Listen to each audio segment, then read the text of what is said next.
For our next one, when we look at the cubed root of 27, that 3, and what it is it's almost mirroring an exponent. It's not actually a coefficient. Do not think of this as 3 times the square. That is not a coefficient that I'm multiplying. That 3 has a name. It's what's called the index of the radical. It's almost like the radical sign, same name as before. It's almost like it's holding it.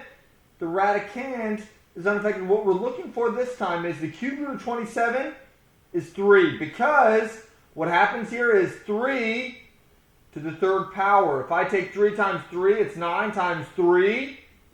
3 times itself 3 times. That's what gives me 27. That was my radicand.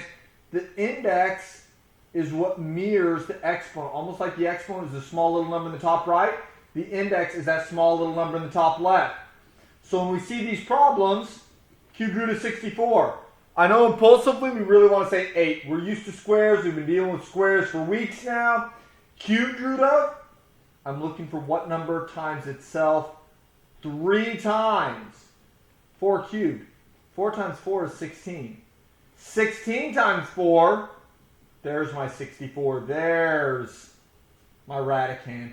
That's the number that I'm looking for, is what number times itself 3 times. Now, an interesting one is, what if we have the cube root of negative 64? When we have a negative underneath, I know earlier we talked about negatives not being allowed. Well, this time it is.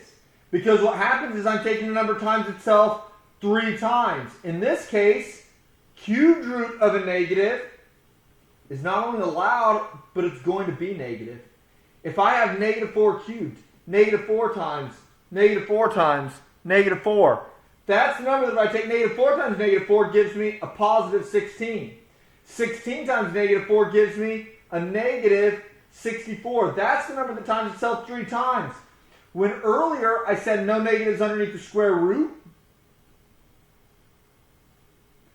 that wasn't wrong, but it just wasn't a complete statement.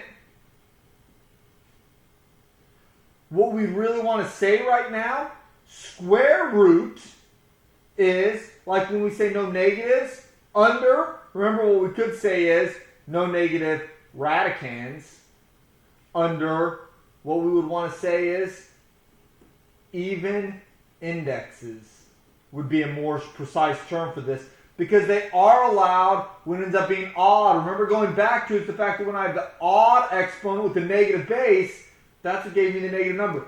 Right now, not only are they allowed, but my answer is going to be negative. In fact, it would have to be the negative in order to give me the negative radicand.